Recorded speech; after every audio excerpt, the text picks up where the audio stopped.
Hello and welcome to Kody and Korbin Have a Podcast, the show where two former roommates And talk they about a were new roommates. movie every week. This week on the show, we're going to be talking about Terminator 2, Judgment Day. Same make. These were taken at the West Highland Police Station, 1984. You were there. Same model.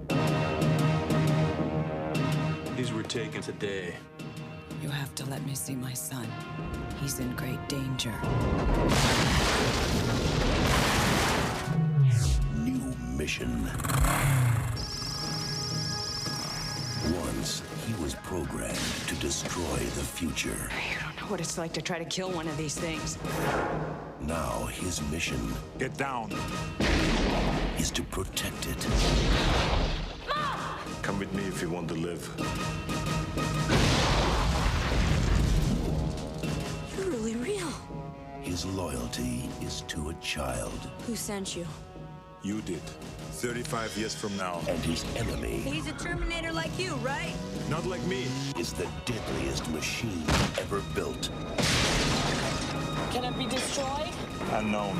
This time, there are two. Terminator 2. As always, I'm your host, Korbin Zvokel, and with me is my co-host, Kody Webb. Kody, how we doing? We're back, baby. What is episode 3? Season 2, episode 3. Finally, I get a pick of my movie. It's about time. I thought we were gonna go the entire season, without me getting to pick a movie. I'm excited, man. Episode 3. How you been doing? Weird complaint there, saying you haven't got to pick a movie. You picked the last movie of season 1, but I guess here you go. You got your movie. I think actually, I mentioned that I had watched the first Terminator on that final episode, that grown-ups episode, and you said, "Oh, we'll have to do T2 soon," and here we are. So why don't we get into it? Tell us why you picked the movie, Kody. Yeah, Other man, than here we just are. Hearing me that I watched the Terminator. Well, I think that did have something to do with it because, you said you had watched the first one. I was like, "Oh, have you seen the second one?" You're like, "No." I was like, "What the hell?" Obviously, I'm just a big fan of this movie. I just think, for when this movie came out, like the early 80s, it's actually, I feel like a classic, or at least an action classic. And, I just wanted to spread some of my knowledge to you and, get you to watch a movie that I think is really good. I'm not a big fan of like the Terminator franchise. I don't even like the first one, obviously from a technical standpoint is very, very good. But this is definitely my favorite in the franchise. And so, yeah, I just wanted to, bring it to the pod and see what you thought about it. But yeah, let's get into initial thoughts, dude. I want to hear your thoughts on this movie. After a first viewing, like it ended like 10 minutes ago as well, so not much time to sink in, I don't think. But Yeah, go for it. Just watch the movie today for the very first time. I was thinking about it. This is, I think, the second oldest movie that we've watched so far in the show. Princess Bride being the oldest. I'm bringing all the classics to the table, dude. But not the first sequel that we've seen, because we did watch The Last Jedi. But True. A sequel on the show instead of the first in a franchise definitely has some interesting implications. I would say right off the bat, this movie is better than the first one, which is a rare occurrence for sure. Like being able to come with a sequel that is better than the first one. I don't think it's like better by a lot, but I definitely enjoyed the action more, the story more. I think the inclusion of the child as the plot device and like being hunted down rather than just Sarah Connor, and then the fact that there's essentially two robots that are fighting each other was just more interesting than Arnold Schwarzenegger running around trying to shoot a lady. It's a solid action movie for sure. You talked about the effects a little bit there, and some of them hold up a little bit. Some of them don't hold up as well. There's definitely some moments when you're like, "Oh, this is some really rough CGI," but it's easy to recognize that, like in 1991, that this is very impressive. Industrial Light and Magic did a really fantastic job for this being, 91.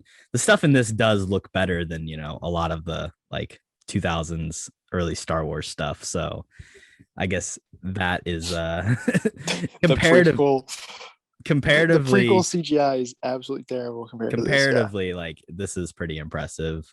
Everything that's like practical in this movie, like the makeup on Schwarzenegger's face, the actual like physical metal robot bodies, like I think that stuff looks fantastic. This was nominated and I think might have won the Oscar for best makeup, and obviously like very justifiably so. Also on top of that, the one thing I don't really love about this movie is that it doesn't have a lot of like heart or like feeling and up until like right at the end. The final moment when like the Terminator sacrifices himself, like that's an emotional moment. But I think everything up to that is just kind of like it's just an action movie, and there's not really any other layers to it. And then my final initial thought is just that time travel is confusing, man, and that stuff doesn't make we're two movies in a row. Ain't that true? I back that completely, dude. This movie, I don't know how many times I've seen it, but whatever this watch was, it just kind of is like get your mind in a meld. I feel like time travel, it doesn't really make sense the more you think about it, I think. Especially the So, I mean, rules of like this franchise, exactly. if you want to like try and follow it that way, is like every time they send somebody back in time, it would change the present right away, right? So are they saying that it creates a pocket universe and it splits out? Because then that doesn't really make sense, because they sent back in the first one, they sent back his friend, who right, then happens to be his dad. And which that is doesn't like make any the idea fucking that sort of it's sense. always happened, like Right. whatever So they send back has already happened that anyways. in that sense, it's just a loop. But then they continually just keep on sending Terminators back in time. So yeah, that doesn't make any sense. But yeah, just I agree with most of what you're saying there, dude. The CGI in this movie, I think, is very, very good, especially for 91 or whatever. The practical stuff, like you said, I completely agree. I also think, the non-practical stuff, obviously the big one is the T-1000.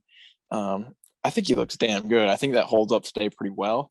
And yeah, you had a lot of initial thoughts. I don't remember what y'all talked about, but this is, I think, a classic sequel. I feel like it is so difficult to make a sequel better than the original, and I do agree that this is better. Obviously, like I did say, the first one is very good as well. But yeah, just from an action standpoint, this one's clearly better. Yeah, like I said, I don't think doing a sequel is necessarily easy, but I think James Cameron really did a pretty good job with this movie, just moving the characters from the first one to make them more interesting. The jump from Sarah Connor from the first movie to the second movie just makes her such a more interesting character, obviously much more of a badass. And I think just something we can more relate to.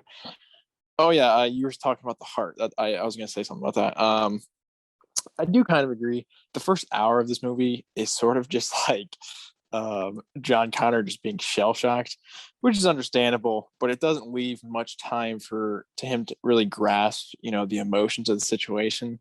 It just goes from, two buff guys, shooting guns at each other for 30 minutes, and then directly going to breaking out his mom out of a psych ward. Not a ton of time for character development, in the first hour, but yeah, I feel like Arnold's not the best actor, so it's sort of hard to do more emotional stuff. But I think James Cameron actually made a pretty well balanced movie here. But yeah, I do agree with what you're saying there. Yeah. And going back to like the sequel thing, I think James Cameron, obviously, I'm sure he was approached pretty soon after the original Terminator came out to like try and do a sequel.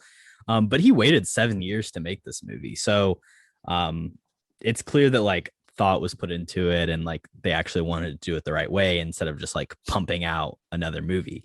I thought it was funny that which is what they did for like the next four. So, yeah. So they made this movie came out in 91. I believe 2003 is when Terminator 3 comes out, and then not another movie until 2009, and then they have 2009, 2015, 2019. So like in a 10-year span, they come up with 3 movies, whereas the first 3 movies came out in a 20-year span. So they upped the the production and lowered the quality from what I understand. But Yeah, the interesting thing is as well, every movie after this is just complete dog shit. I haven't seen all of them to be fair, but I assume the fifth and the sixth one were not very good based on like their ratings and stuff. But I think it just shows how like thin the line is that this franchise can be between like a really good movie and a really bad movie. Yeah, I think that's just hard to capture in action movies. Because like you said about like the heart, you need to have some sort of story in these movies, and I feel like maybe the writers' room, gets like off the leash a little bit in the sequels because it just doesn't make any fucking sort of sense. But yeah, I think it's just a great movie. That's pretty much all I got for initial thoughts. yeah, I agree 100% with what you're saying. I think Christian Bale is in the fourth movie, which is interesting to me. He plays John Connor in the fourth movie. Yeah, but I have seen that one. It's fucking terrible. Not good. It definitely seems like they really just like go all over the place, like with the time travel and sending people like it just gets pretty confusing and dumb from what I understand. And I haven't seen them, and I probably won't check them out anytime soon. I wouldn't. It's a waste of time. Yeah. Let's move on to our stupidest part. You stupid. Kody, why don't you get it started? I actually have quite a few things, but they're all kind of like one line surface level stuff. But what do you got? What's your first thing? Same. Yeah, I have a lot of small things.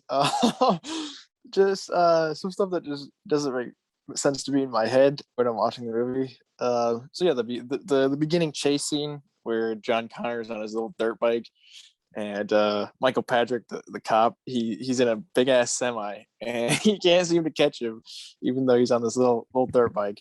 That doesn't make a ton of sense. Also, Michael Patrick.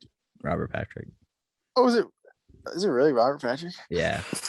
Well, tough. I put Michael Patrick on my stuff. Robert Patrick. Also, Robert Patrick riding his bicycle is his motorcycle up the stairs to the building at the end. You know what I'm talking about? Yeah. Where, I mean, what does he do there? He's just riding his motorcycle upstairs. Like that doesn't make any sort of sense. That's dumb. But yeah, I do have two major ones. The first one is he just happens to hijack. I'm talking about Robert Patrick again here. He just happens to hijack liquid nitrogen semi on the highway. Yes. And then they just barrel into this. I guess it's a factory with just huge pools of just basically molten lava, which that's a pretty big coincidence to have both of those extremes on the hot and cold there. But yeah, I mean, it makes sense for the story, I guess, because it makes a cooler action scene. But yeah, that is very, very stupid. What do you think about that one? Yeah, the fact that the liquid nitrogen truck just so happens, to show up in a place where there is literally molten metal, and then because it first he freezes and then he shatters, but oh great, there's also really hot stuff right here, so he's able to melt again and come back together. It's all very interesting how that works out. Yeah, definitely. I mean, there's really no way to defeat that guy other than those two extreme elements, and I'd say it's a pretty dang big coincidence at the climax of the movie, both of those are just sitting there randomly. But yeah, that's just a little gripe in the writing there. I feel you. I got some stuff here. First of all, there's when Sarah Connor meets the guy who runs the laboratory. He's played by Joe Morton. His name's Miles Dawson, which Joe Morton is actually the dad of Cyborg in Justice League. But okay, yeah. When she meets him and she's telling him that he's gonna create basically a weapon of mass destruction and all this stuff. She has this weird rant about how he'll never know what it's like to have a baby and create life, and all he'll ever know about is destroying life. And I get what the movie's trying to say about people who created the atomic bomb and people who create weapons and technology goes too far, but just her delivery of oh, you'll never know what it's like to have a baby is just obvious and strange in the moment. So I thought that was really dumb. Uh, just the fact we're talking about time travel, like the idea that they think they can change the future by destroying all the stuff, like that'll have any effect, but it seems like everything is gonna happen no matter what to me, from what I understand about the way time travel works, and you would think that's the way it's gonna work, but who knows. Also, this is a dumb gripe, but Sarah Connor breaks the doctor's arm at the mental hospital, and he's like, oh, you broke my arm. And she's like, you have 215 bodies. That's just one. Or you have 215 bones in the body. That's just one. But people don't have 215 bones. People have 206 bones. And I guess Sarah Connor just doesn't know how many bones are in the human body. So that's strange. Yeah, I didn't catch that. That is funny. She doesn't know how many bones are in the human body. It's just really weird. I don't know. Maybe in 1991 they thought differently. But maybe. And then my final thing is why does the Terminator have an accent? Like, why does this futuristic robot have a weird Eastern European accent? I don't know if that really makes a whole lot of sense, but it's badass, so it works. I think in I believe it is the fourth movie. They talk about who they based the Terminator off of. It was based off like a real guy, like in the real world. But I guess was some Austrian bodybuilder or something. I don't know. They come up with some bullshit excuse in the fourth one. Yeah, but that makes no sense. Yeah. Yep. But yeah, I did have another big one, sort of tying into what you said as well with the whole time travel thing. They're trying to stop this future, obviously, which makes sense, even in like this whole time travel thing. But in order to do that, they need to destroy two things, right? They need to destroy the chip that Dyson had, Cyborg's dad, he had that would eventually create Skynet, the computer program. And then the other thing was the Terminator robot hand from the first one, right? Those are the two things they need to destroy. Well, they end up destroying those, but they just happen to leave, Arnold's severed arm in that machine thing. They just decide to leave that behind because, I'm sure no one will use that in the future to help create Skynet. So the entire fucking movie, they're trying to destroy these two things. And at the end, they're just like, oh yeah, I forgot you lost an arm. That's fucking stupid. That pisses me off. It's just setting up another sequel, which is fine. But I mean, dude, you're like literally the entire motives of the movie is to destroy these things. And then you just leave another one behind for the sequel. That's by far the dumbest thing in this movie. And that actually pisses me off when I saw it again. Because there's literally like an entire scene where at the end where Arnold gets his arm chopped off and it's a big deal. And then nobody remembers about it like 5 minutes later. Like, dude, you're the Terminator. You're a robot. You should be like, all right, what did I come here to do? Oh, my main objective's not gone yet. Don't throw me in the fire. But yeah, that's just fucking stupid. I'm sorry. Yeah. Yeah. I mean, I agree. He's so set on making sure he kills himself basically, but doesn't really care that that's getting left behind. Which, I mean, I guess that goes back to what I'm saying with like time travel, where like it doesn't matter what they do. They're literally like the same future is going to happen no matter what. And right. Maybe that's just how time travel works in this universe, I guess. Sort of like Thanos isn't inevitable. Maybe it's just inevitable this is where it's going to happen. Maybe the TVA would have shown up and put the arm there no matter what. Yeah, true. Arnold actually went back for it, but the TVA intercepted him and destroyed the timeline. So That makes sense, I guess. Stupid. Kody, what's your favorite scene in this movie? She is very gorgeous to me. I got a few favorite scenes. I still have just some specific moments that I just love. The first obvious, I think, best scene is the chase that I was talking about with the dirt bike and the semi. Then Arnold just comes down on this motorcycle. It's obviously not Arnold, but it's a pretty cool stunt. Where he just really well shot. Oh yeah, he booms off the bridge on the motorcycle. Pretty sick. And I just love the way he reloads his shotgun. It does look like he's an actual robot, just like the efficiency and the power you have to be able to do that with. that's just sick. Arnold's not a good actor, but he gets great lines. He's so well written. Humor me here. I'm gonna do some of his lines. The first one off the bat, "Come with me if you want to live." I mean, classic. They say that like 3 times in every sequel because that's so good. Then you got the "Hasta la vista, baby," where he shoots him and shit falls off on fire. And then the classic they stole from the first one is "I'll be back." That's also, they say that like 50 times in the movie. He's, like I said, just great writing for him.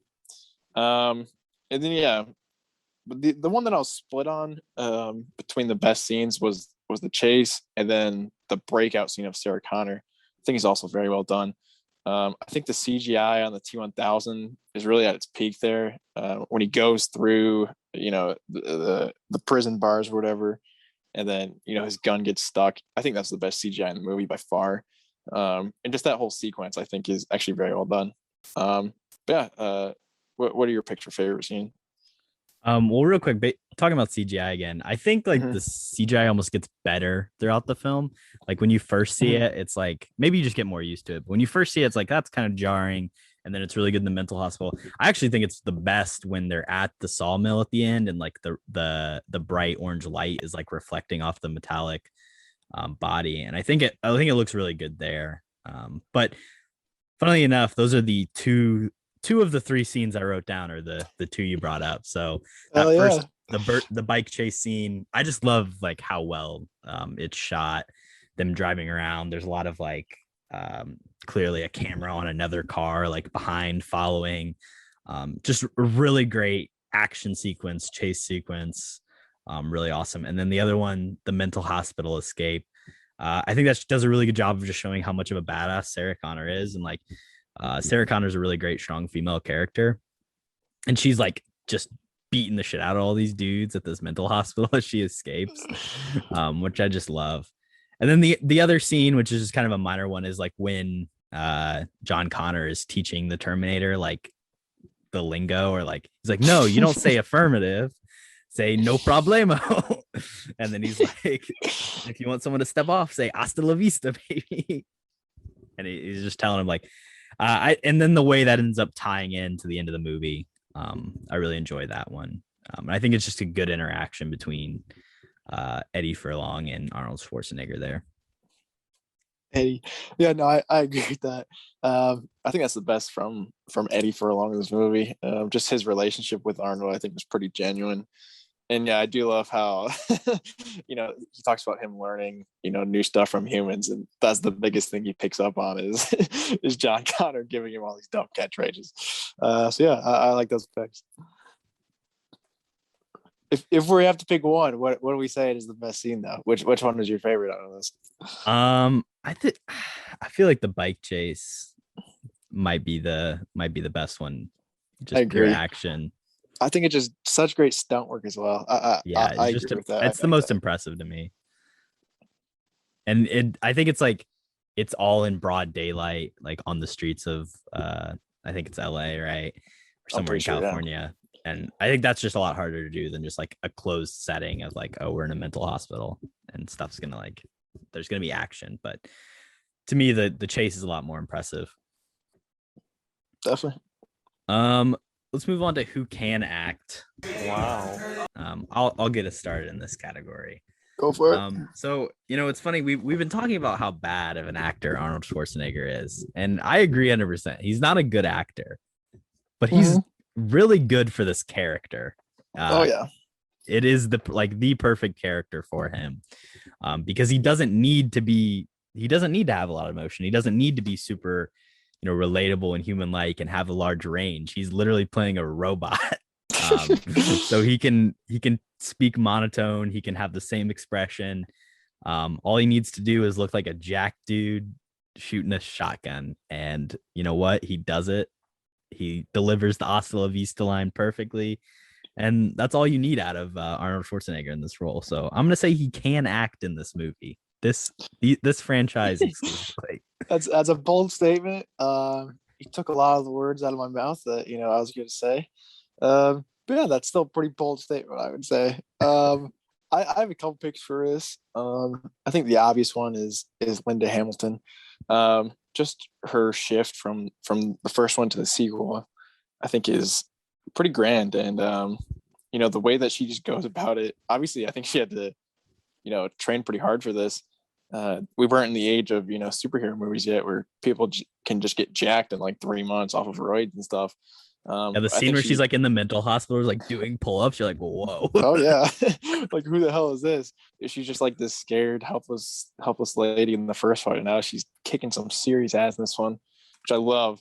But yeah, just also her performance as well, past the action, I think is pretty great. She is a little bit just messed up in the head where she's in full protection mode at all times. And even when she's like, when she sees John, for the first time, like in that car chase after they get away, she's still in that mode of, what the hell are you doing here? You're risking your life for me. And, eventually, John tries to shift her to, just being a mom again. And I think that's pretty deep stuff, pretty hard to pull off. And I think she gives probably the best performance of her career. I haven't seen her much else, from being honest. I think she comes back for like the 6th one in the franchise. I didn't see it. I'm sure she's shit. The 2019 one she's in, I believe. Yeah. Like I said, I haven't seen it. She's probably not good. Maybe she's great. I don't know. But I think this is her best performance that I've ever seen by far. Yeah. My other person I had was our other robot, Michael Patrick, as you referred to him, or Robert Patrick. T1000. Again, like, he doesn't have to do a whole lot, but I think just like how like solid his acting is, and like how I can't think of the exact word I'm looking for, but it's just like pinpoint accuracy, like every single moment. I read that he like studied the way bald eagles move to like of how he was gonna turn his head.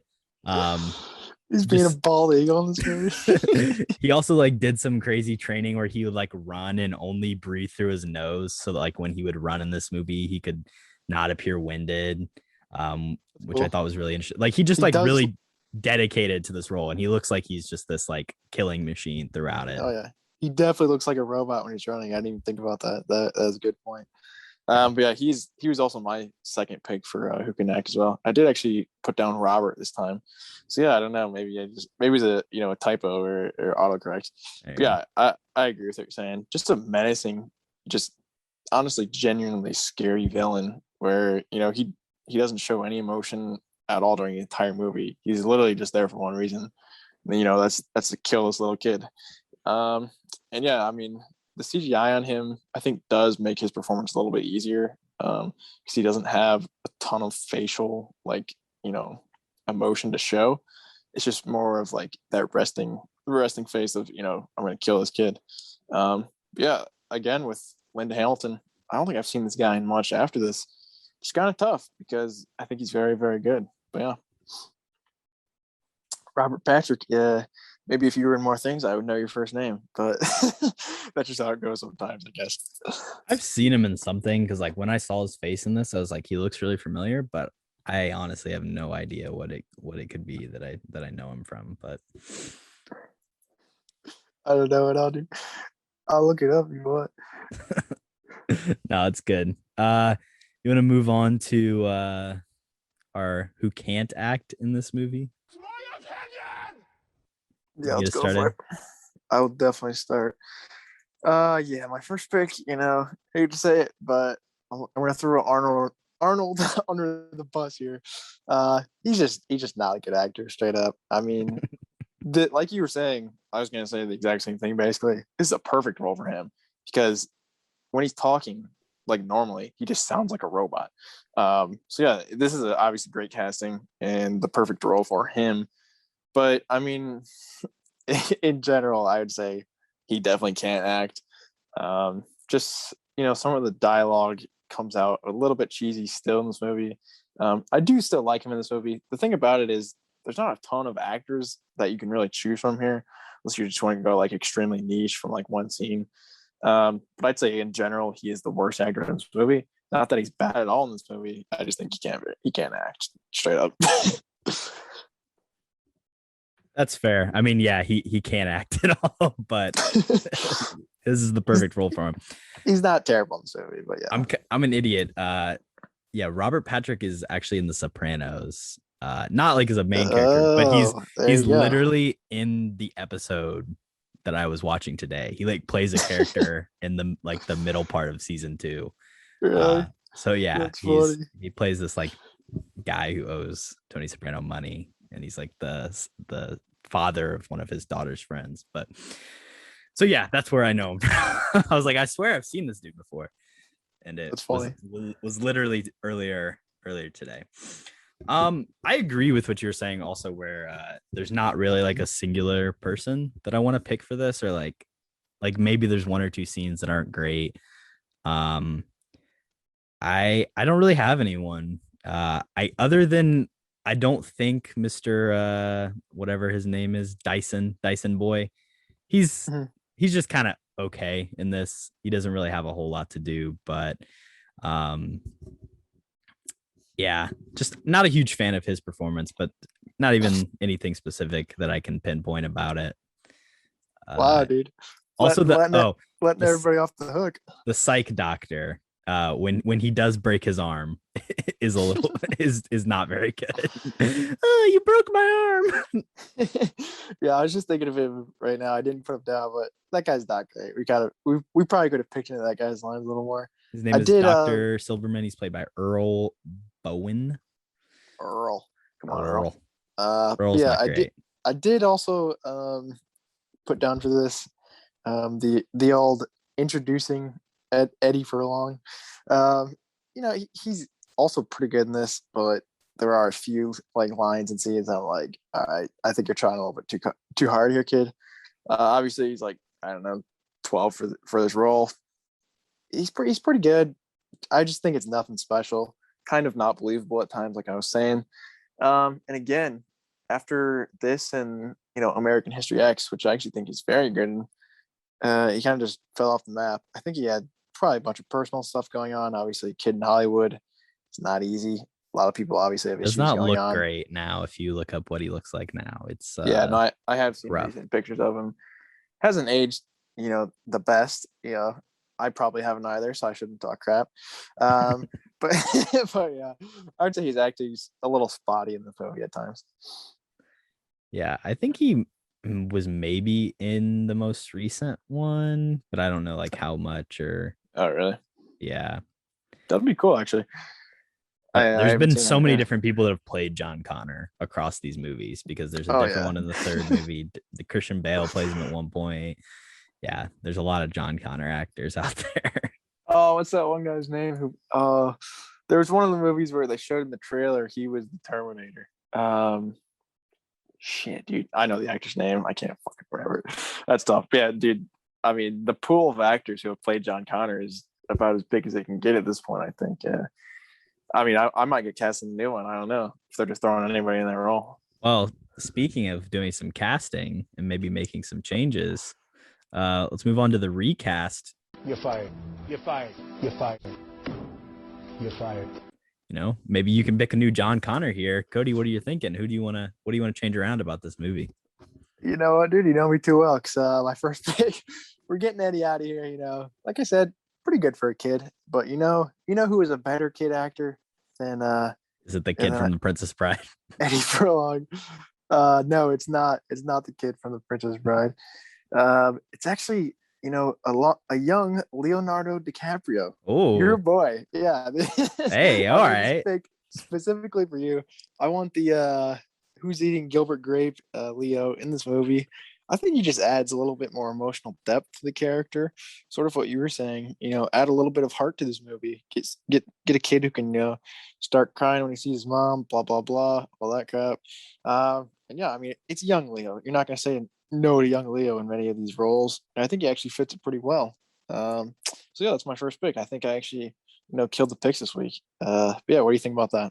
I love that. And you know what? That's him and James Cameron working together a little earlier in their careers. Exactly. But, I forgot about that. Yeah. A little pre-Titanic work together. And that it's a great pick, Kody. I really respect it. if you were to make the Terminator today, Kody, who would play the Terminator? Who would play the Terminator? Well, I don't know if I want to spoil my next pick, but I want to hear yours first. Well, I made this pick for you. Is it Dave Bautista? You're damn right. It's Dave Bautista. I almost picked him, dude. I almost did. Yes, I have.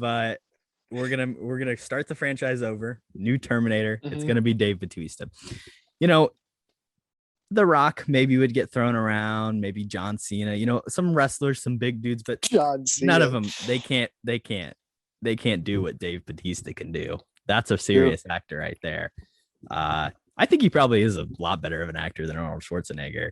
But I think he could do the flat a lot better than, you know, someone like The Rock or actually I heard The Rock isn't going by The Rock anymore. It's only Dwayne Johnson. So Dwayne Johnson and John Cena, the two of them are a lot more charismatic, but I think Dave Bautista has the ability to play like a really laid back and like just stone faced only character. So I want Dave Bautista, the Terminator, with an Austrian accent, of course. Dave Bautista with an Austrian accent. Sure. I think we're just sucking up to each other this week. Both just made picks we knew the other one would like. But yeah, I can't argue with anything you're saying there. Dave Bautista, great actor. Iconic. I don't know about the Austrian accent, but I'll give it to you anyways. But yeah, strangely enough, I also wanted to replace Arnold. And, you know, looking back at it, I kind of agree with you. I think I should have gone for Dave Bautista, but you know, I threw The Rock out there anyways. I don't want an Austrian accent from The Rock, and you know, he is super menacing, but also a little bit charismatic, like you were saying. And yeah, that's my only issue. It's just that be too charismatic. I think you just need a sort of a balance of that, because Arnold, obviously, he does have, you know, those funny lines, those cheesy lines, and you do need some sort of charisma in that role. But you know what, dude? I'm just gonna scratch that, and I'm picking Dave Bautista as well. so yeah, good call. We should just, you know, use the time travel rules in this movie. Go back in time, just take Arnold out of the picture, take Eddie Furlong out of the picture, throw in young Leo, and you know, bring Dave Bautista, I guess, back in time with us and just remake this movie. So I think that would be absolutely golden. Yeah, and then also what we can do is we can take Linda Hamilton out and we can put nope, you're done. Dude, you lost me, kid. And you can put Jamie Lee Curtis as a replacement. God. Who doesn't love Jamie Lee Curtis? Parent Trap, Halloween, Knives Out, iconic actress. She's in The Parent Trap? She's an old white lady, just like Linda Hamilton is also now an old white lady. So not Parent Trap, Freaky Friday is what I meant to say. Oh, okay. I don't think she's in The Parent Trap. Freaky Friday, same thing. They both children. Yeah, they do look alike as well. But, yeah, exactly. So that was my only reason for picking. I just wanted to pick a white lady from the 70s and 80s. Jamie Lee Curtis. Do you think she'd be? Here's the question, though. Okay, yeah, go ahead. Who's remained more culturally relevant? Jamie Lee Curtis. Sure. Yeah, Linda Hamilton, nothing. Do you think she'd be committed enough to the role to, you know, start working out and doing pull-ups and stuff? Oh yeah, some hard absolutely. Work. She's a no chance. Listen, I've never seen any of the Halloween movies, but like in the new one, she's quite the badass as well, from what I understand from the trailer. So I guess she's like an action star now. She could do it. Yeah. All right. Good pick. Good points. You convinced me. I have to have one that's gonna make you a little mad. So every week. Yeah, that's a shit pick, but I don't mind it too much. We might just have to turn this into the where do we put Dave Bautista in every movie podcast. Honestly. That just be our new category for season 3. We should have like just 3 different Dave Bautista categories. There's one of the podcasts I listen to called the Rewatchables, and they do something very similar where they'll watch a movie. But for that podcast, they at one point one of their categories was like, would this movie be better if Danny Trejo was in it? And I think usually the answer was yes, because I mean, why wouldn't it be? But, yeah, you can throw him in any movie, make it better, probably. Absolutely. All right, why don't we take a quick ad break, and we'll be right back. And we're back. Next, we're gonna move on That was a to fast ad break. that was crazy, but you should check out Anchor from what I've heard. Welcome to the Academy, Kody. There's a mistake. Moonlight, you guys won Best Picture. What awards are you giving this movie? I guess let me preface this really quickly. The Terminator was actually nominated for 6 Academy Awards. It won 4 of them. It was nominated for Best Cinematography, Best Film Editing, and then it was nominated and won for Best Makeup, Best Sound Effects Editing, and Best Visual Effects. So, gotcha. That was for this one or the original? This one, T2. Wow, that's pretty impressive, honestly. Actually, the first Academy gave it a lot of Terminator. love. I don't know if the first Terminator was nominated for anything, but it definitely did not win anything. It's possible it wasn't even nominated. Yeah, I think the first one was more low key, like indie, like super indie. I think the budget was tiny on that one. I don't know if a ton of people saw it. This one, obviously a lot more big budgeted, big CGI. Can confirm, previous did not even receive a nomination. Wow, that's tough. So I think that one actually deserves some nods as well. Yeah, to bounce off that, I have two things I'm giving an Oscar for, and they kind of go hand in hand. The first one is the best practical robot effects. I think the beginning sort of opening scene where you got the machines fighting humans. I mean, that looks pretty dang good. Those just metal Terminator machines down to their core just look great, I think. And then yeah, like you were saying in the initial thoughts, Arnold's look of the metal coming out of his face. Obviously when he cuts his arm open, that looks so good. Just his metal hand moving in front of Dyson's face, I think that's pretty good as well. And then yeah, my second Oscar I want to give this movie is the best CGI robot effects of the 90s. Ooh, the whole decade. Yeah, exactly. I think this is the early 90s as well. So I mean, for them to pull off the T-1000 like they did, there are some iffy spots, but I think the scenes that you remember the most are the ones they do that CGI very well. And the escape scene, like I mentioned earlier, where he goes to those bars, that looks so good. That holds up so well today. It's hard to believe, honestly. And then yeah, at the end where like you're saying the like yellow lighting on the liquid T-1000, I think that looks great as well. So yeah, just big props to CGI in my Oscar round here. Yeah, those are 2 good nods, man. Shout out to everything they did in this movie. I've got I'm gonna give this movie an award for best ADR, but this could all be based on a lie. So I read somewhere that like 95% of the dialogue that Eddie Furlong did in this movie while he was shooting it, he had to re-record after the fact, which I can't really tell when it happens, but apparently like his voice changed like as he was filming. So they had to like in post-production go back in and like have him re-record all of his dialogue over top. And I think the only like part that they didn't replace is when he's talking about like what tears mean, because they wanted it to be like a little bit more childlike in the way that the conversation was. But so yeah, how long were they filming this movie where his voice changed that drastically? I don't know. I guess he hit puberty, man. It hit him like a brick. That's crazy. I did not know that. That's interesting. And then I'll just I'm gonna give it the award for best robot. Just in 1991, there's been plenty of better robots since then. Sure. BB-8, great robot. Great guy. The robots from iRobot are cool. Nah, those suck. And yeah, those are 2 good robots that are better. But we'll give this the best robot of 1991. What about Wall-E? Wall-E, fantastic robot. Probably the best robot of all time, maybe. Nah, I'd say R2. You know what? R2-D2 saw everything and never told anyone. He knew Luke's father was Darth Vader and he didn't tell anyone. So fuck R2-D2. He might have gotten wiped. I don't know. A little iffy in there. C-3PO gets wiped. But but I don't think That's R2D2 probably true, does. actually. Well, that's just George Lucas' fault for recounting the prequels. That's not R2's fault. Transformers, those are good robots. No chance. Ultron, Vision, Yeah, Vision's all right. the robots from Real Steel. Now there's a robot. I don't think I've ever seen that movie. If I'm being honest, You've never seen Real Steel? Oh my! not a big Hugh Jackman guy. What about Pacific Rim? I haven't seen that either. There's some robots. Those aren't actually robots, though. They're just things being controlled by humans. Are you saying a robot can't be controlled by a human being? They don't have a conscience, do they? It's just a big metal thing. Well, a robot doesn't have a conscience.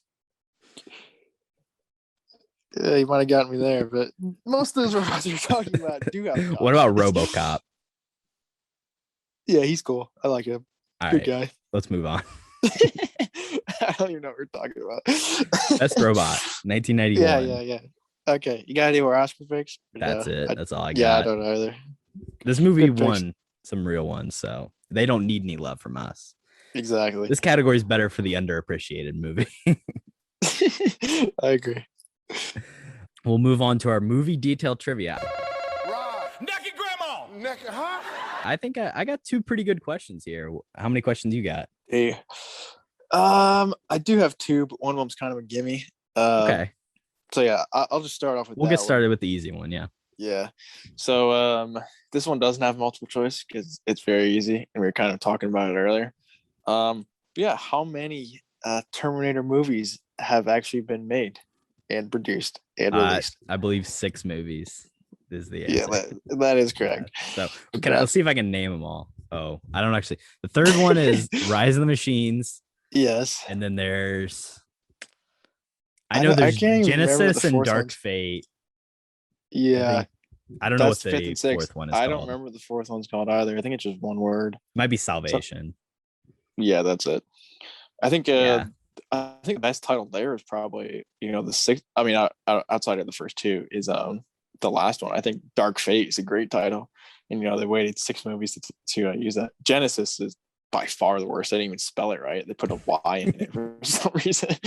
But yeah, I haven't seen the movie, so I can't tell you what the reason is. But I don't know why they gave it a Y. Judgment Day. Judgment Day is a great name. Oh yeah, that's a great name. Yeah, that's about it. Judgment Day and Dark Fate are the only good names. But yeah, right. Let's go to one of your weird movie trivia questions. All right, so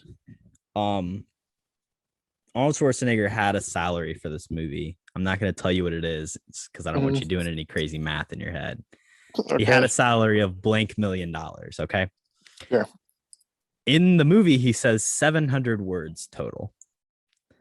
Okay. So if you were to assume the amount he is paid per word, the question is, how much was he paid per word? I will give you multiple choice. That's nice. Was he paid approximately $10,000 per word, $20,000 per word, $40,000 per word, or $50,000 per word? Oh man, this is a good question. 700 words in the entire movie. How much do I think he was paid? I think he was paid a shit ton. It is hard to judge because this is a sequel, but I do know the first one was very low budget, and I think it did make it, a decent amount of money back. So they did greenlight, a bigger budget, and he is top billing. His name comes up, right after the credits, and nobody else's name really does. Oh yeah, one thing I forgot to mention: this movie's got a badass theme song, dude. At the beginning, Terminator 2, Judgement. Dun dun dun dun dun dun dun dun dun dun. Classic. Yeah, I'm just stalling basically. 10, 20, 40, or 50. Yeah, I think it's one of the top two. I want to say 50, but I don't think you'd put it at the end. I'm gonna say 40, right? That was the third one. Yeah, I'm gonna go with that. The answer is $20,000. Damn it. To be exact, he was paid $15 million. To be exact, it would be $21,429 per word uttered. Yeah. Making Hasta La Vista Baby cost $85,000 just for him to say that each time. So he says it twice, right? So yeah, That's great research. I respect that. That's a Thank great you. question. Thank you. Damn it, dude. All right. I'll go with my question next. Try to stump you here. This is a little bit more difficult one. So yeah, you remember John Connor's friend at the beginning who has just a badass mullet? Remember that guy? You're gonna ask me his name? Yeah, I am. Yeah. So what's his name? I got some options here if you want to hear it. Yeah, I'd love options. But yeah. Spoiler alert: it starts with a T. So yeah, is his first name Tim, or Tom, or Ted? So mullet boy. Which one of these is the most mullet name? Tim. See, I was Tom, thinking or Tyler, Ted. but No Tyler here. Tim, Tom, or Ted. I don't think it's Ted. Mhm. I'm gonna roll Ted out. Bold statement. Might be wrong, but I'm gonna go Tommy. I'm gonna go Tom. That's incorrect. It is Tim. You did Damn. have the 50-50 split Hey. down. Tough stuff, man. We're just bringing 2 hard questions this week, I think. Yeah, I Mullet got boy another Tim. one. I got another one Mhm. here, and there is no multiple choice, but I might be able to give you some hints. But All right, go for it. it's not terrible. So, we talked about how this movie won an Academy Award. It actually won 4 different Academy Awards. While its predecessor, the original Terminator, was nominated for 0 Academy Awards. Only 2 other sequels have ever won an Academy Award when the previous installment was not nominated whatsoever. Do you know? Can you name either of those sequels? Okay, I thought you were gonna ask. This is the only movie. Terminator 2 is the only movie to do it in the 20th century. So these are both movies that have come out in the 2000s or 2010s. Yeah, that makes sense. Big sequelitis in Hollywood these days. True. My thoughts for some reason go straight to Star Wars, but that could be off. Because probably the original. I mean, well, I don't even know if you would count The Force Awakens as the first. But yeah, my second thought is Lord of the Rings. Maybe the first one won an award. It probably did, honestly. Those are pretty highly regarded movies. It's just that the previous installment wasn't nominated at all. Wasn't nominated, right? So the first Lord of the Rings was probably nominated for something, technically standpoint. Yeah. I'm trying to think of good sequels with not great first movies. I feel like there's not a lot of them. I will say one of them is probably not even that great of a movie, but I'll give you a hint. So sure, one of them is a pretty good movie. A lot of people think it's one of the better movies of the 2010s, and it is a movie we watched together in Hilltop. In Hilltop, it's an insane movie. An insane movie. Well, and its sequel and its previous movie came out like over 20 years prior. Oh, okay. Yeah, I know what you're talking about. Yeah, that movie is insane. Yeah, that does make sense. I would have never gotten that in a million years. Talking about Mad Max Fury Road, obviously, that movie's fucking insane. I there's really no other way to describe it. Is the other one The Dark Knight? That would make sense. I don't think it's not. No. Batman Begins was nominated for something. That's some baloney. I don't think that thing. It had to be something technical, obviously, nothing actor-wise. But yeah, I would have never gotten Fury Road in a million years. My other thought that I had was Avengers Endgame. I think that was nominated for something, and I doubt any of the other Avengers movies. Well, the sequel has to have won something. I don't think Endgame won anything. Well, yeah, this is tough. What was Batman Begins nominated for? Tell me about the other one. What's the other one? I'm assuming it's not The Dark Knight. The Bourne Ultimatum. Oh, how did I not get that? What did that win? I don't know. Wow, great research. All right, hold on. Let me look up what the Batman Begins. But has the Dark Batman Begins was nominated for one category, and that was Best Cinematography. So I was close on that one. That was a good thought for me. But yeah, that's a pretty hard one. What did the Dark Knight win though? Even Best supporting actor. Best supporting actor. Yeah, Come on. My bad. Come on, bro. Yeah, so I think that was kind of a a meatball pitch there of a question, but you whiffed on it. So That's tough, dude. Yeah. Couldn't come through on it. Couldn't pull out the easy one, I guess. 0 for 2 this week for me. Tough look. Dark Knight also won best sound editing, so yeah, I mean that makes sense. That's a pretty dang good movie. It was also nominated for best picture, which is not easy to do. Eight categories. Yeah. So yeah, so 0 for 2 this week, Kody, on my questions. But you said good trivia, man. I brought the heat this week. Yeah, the better trivia you bring, the definitely harder it is. So I don't mind. I don't mind being wrong when it's good trivia. All right, now we're gonna move on to our pitch.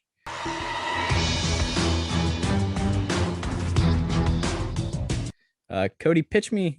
Actually, I want to start here. Go for it. I'd love to hear your pitch. My pitch is that they've made too many things in this franchise, and I would rather they not make any more. Listen, we've said it a lot this episode. I haven't seen 3, 4, 5, or 6. Don't watch them. I can just assume they're not very good, and that's a good assumption. Let's not make any more of them. If we do want to, continue with some of these characters, we take the Terminator, and we don't put him in any, perilous situations. He's going to star in a sitcom that's a buddy cop movie with him, and then also the T-1000, and the two of them together are going to, hunt down crime, have some jokes. Crime. Yeah. Run into some interesting characters, whatever it may be, or if we don't want that, then we'll pair him alongside The Rock, who's also playing some sort of futuristic robot. They're basically both RoboCop. But they're just having a good time, sharing some laughs and, vibing. I'm on board with that if Dave Bautista is the Terminator. If you throw Dave Bautista in The Rock and in a buddy cop series, that's not missing. I'm not missing an episode of that. So yeah, I back that. I agree with what you're saying. This is not an easy one to pitch a sequel or something around because my God, what haven't they gone after in this? Yeah. So basically my thought process is actually take an interesting idea that they tried and maybe do it again, or I guess not do it again, go back in time and change a couple things. So yeah, what I want to do is make a remake of the 4th movie, which was the one with Christian Bale, which is actually the one I think maybe had the most potential. Obviously 3 is pretty shit. You haven't seen it, but it's not good. The 4th one, is that the female Terminator or female robot? She's not the problem in that. She's actually a pretty good villain. It's just the story's wonky. The 4th one I think is actually a very interesting premise in that it's based around the robot war that we've all been building to throughout the story. And I just think that's honestly so interesting just from a storytelling standpoint. I can't talk today with alliterations. It's just, I think you can make a really sick, like gritty post-apocalyptic war movie against robots, which I feel like we kind of haven't seen. Like you would think that we would have seen that already, but I feel like there is new stuff you could do with that. Just like a unique and sort of interesting story to tell. And yeah, they got Christian Bale to do it. Like you got a very, very good actor to play John Connor. And, the story was just whatever. I know they had a lot of writing issues. There's videos of Christian Bale like losing his mind on the director and other people on set, which was a tough look, but it's probably justified because they're all a bunch of idiots. I think just an actual another shot at that movie could actually be good, especially if you have an actor like that attached. But yeah, it like we were saying, it's pretty hard to pitch anything for this. Yeah, it's definitely like they have done it all. They've done it all poorly. They've literally done everything possible. So yeah, not really much more to go to this. Now let's move on to our rating of this movie. You're gonna look at me and you're gonna tell me that I'm wrong? Am I wrong? It's my favorite. I will get it started, and I'm going to give this movie out of 69 a 49 out of 69. So That's 1 point lower than I went last week with Interstellar. A lot of people Man. a lot of people love this movie. Like I was seeing on Letterbox, it's got like a Very good movie. 4.2 out of 5 average rating, and like a lot of the people that I'm friends with on there, like 5 stars, 4.5 stars. I don't know. Maybe I just don't connect with this story all that much. I just don't find it like super interesting. Like it's a great action movie, but I feel like there's so many things that are like a lot better, you know? It's fair. I would say movie's definitely better than Interstellar, but yeah. I mean, it is the first time you're watching it, hasn't really sunk in. Maybe I mean, yeah, I agree. There's just some movies where people are like, I love this, and I'm just like, I don't really connect with it that much. And it might just be like certain characters or certain other things. But yeah, my rating, I think this is a great movie. Obviously it's my pick, so I think it's decent enough to share it with everybody else. And out of 69, I was hovering around the higher 50s, lower 60s range. I think I'm gonna go with a 58 out of 69. It's just, I think it's one of the better executed action movies. I don't know if it's one of the like top 5 or top 10 action movies, but it's just a movie I really enjoy. And yeah, basically everything else saying before, I think this is a very good movie. Not the best acting, not the best everything, but just overall pretty good. So yeah, 58 out of 69. I think it's pretty fair. That is yeah, it's a good score. A lot of people consider this to be the greatest sequel of all time. Do you hold that, or no? I think the greatest sequel of all time is undoubtedly The Dark Knight. Well, that's got a pretty good argument. I was going to say The Empire Strikes Back. That's fair as well. The Dark Knight is a very, very good sequel, but yeah. I don't think anything beats. I don't think from one movie to another, The Empire Strikes Back. This is probably a top 7, 8, maybe. See, I don't know exactly. I'd have to really look at it, but it's probably top 10 sequel, probably top 10 action movie. Like it's good enough to be in those conversations. Yeah, definitely. Movie ahead of its time. Really cool concept. Like we said, they end up kind of running the ideas dry and going in a rough direction. But I think for making this movie in 1991, very successful movie, very well done. And if they had ended the franchise here, that would have been a lot better. Known. Yeah. Who would have cried? But to be fair, no franchise can ever end. Welcome to This is Capitalism. Capitalism breeds innovation. Welcome to capitalism. That's funny. All right. Kody, got any recommendations? Got anything you've been watching recently? I have been watching some stuff recently. I caught War Dogs on Netflix. That was my first time seeing that. What'd you think? I thought it was interesting. I thought it was, it's an interesting story. I don't know if it was directed extremely well, but I thought the performances were what carried it. Just Jonah Hill and Miles Teller's chemistry I thought was very good. Ana de Armas too, right? She plays his girlfriend. Yeah, she's not great in it. I think she's better in other things. I think that was like one of her first few movies. I've definitely seen her a lot better in other stuff, obviously on Knives Out. Yeah, that's sort of just a middle tier movie, I thought. I've also just some random stuff I've been watching. Been watching a lot of Family Feud recently. Not sure why. Okay. But, like full episodes or just like clips? The full episodes. I guess our cable has the Game Show Network, and they got me hooked on it. I don't know. Steve Harvey's just he cracks me up. I don't know. Dude, Steve Harvey is a great host of that show. Like it. Oh yeah. Super underrated comic, I think. Yeah. So yeah, I've been watching that. And then lastly, big announcement here. Survivor 41 is back, baby. Oh man. New season is coming out. I believe in September, maybe before then. So yeah, get hyped. Strap in. Jeff Probst made a big announcement on Twitter saying, it's a brand new show. So I don't know. He said it's more dangerous or something. So maybe they're killing people off when they get voted out. But yeah, I'm jacked. The world is jacked. Who isn't excited for season 41? Yeah, that's very true. I'm super excited for that. Yeah, we'll have to do a deep dive when that comes out and really talk about it. You know, I'm down. Yeah. Weekly updates. Don't have to convince me. For me, I watched a few things. I checked out the that Fear Street trilogy on Netflix. Oh yeah. Pretty Doesn't it have it's got that chick from Stranger Things, hasn't it? Yeah, Sadie Sink, I Sadie think. Is her Sink. name. Yeah. She plays the one girl. Yeah, she's in it.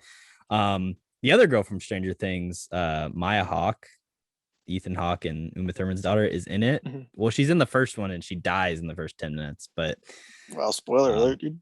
Yeah, we got Maya Hawke baited. But checked out that trilogy. It's not great, to be entirely honest. It's a really cool concept the way they did it, you know, making 3 different movies, releasing them weekly as almost like a little TV miniseries, but they're actually movies that come out every week. Story connected together. I thought they progressively got better, but wasn't a huge fan. It's not surprising, I feel like. Yeah, not the greatest thing that's ever, not gonna be any best check it out, then. Not any best picture winners in there. Tough. I watched the new Space Jam movie as well. Did you? I need to watch it. What do you think about it? Gotta check that out. It's definitely not as good as the first one, in my opinion. The first 20 minutes of the movie are like god awful, like horrible. Some of the worst thing I've ever watched. And then he goes into the world of the Looney Tunes and Warner Brothers, and it gets a lot better from there. The way the game even itself is played is just like these arbitrary points, and it's just all kind of dumb, and it's literally just you get to see Casablanca, I guess. So that's fun for children. That's cool. Yeah, children really enjoy that. And then I mean, it's hard to be better than the original, especially just like from a nostalgia factor. I feel like. Right. But yeah, I'll still probably check it out because it's worth a watch, but it's still shit probably. LeBron not a great actor. There's like they have this the main storyline of it is that like he's not a good dad to his kid, which I thought was like a weird direction to take it, because I feel like LeBron's actually a pretty decent father, like it seems like, but in this movie he's not, man. He's a hater, and that like causes the main conflict. Oh, tough. Yeah, that's bad writing for him, I guess. Yeah, that's probably went wrong with it. And then the big thing that I will recommend to people, I watched Minari finally, which is was nominated for Best Picture. Steven Yeun was nominated for Best Actor, as well as I believe is nominated.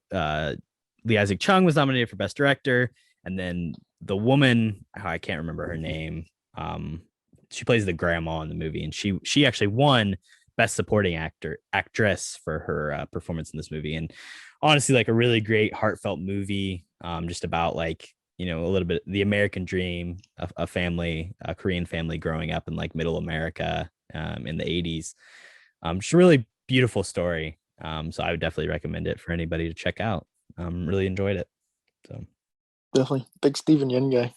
Oh yeah, and he's gonna be in the new Jordan Peele movie. Oh, also Steven Yeun is in Space Jam. Is he really? Wow. Yeah, what a coincidence. Him and Sarah Silverman play like these executives at Warner Brothers, and they maybe have like 2 lines. It's really strange that it's really? Like them playing the characters. Yeah. But yeah, he's in Space Jam, so shout out to him. That's funny. Yeah. He's in something else that's coming out soon, I think, but I don't know. Walking Dead. I'm pretty sure he died, but he got his head bashed in. Can't speak to that. He voices a character in that Invincible TV show. I've been meaning to check that out. I've heard really good things.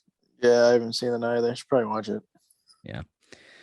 All right. I think we might bring a guest on next week, so be on the lookout. Be on the lookout for that one. We'll see what happens. Stay capping. And Kody, do you have anything specific that you might want to say? Deemed towards the movie that we just watched? Hasta la vista, baby. I'll be back. We'll be back.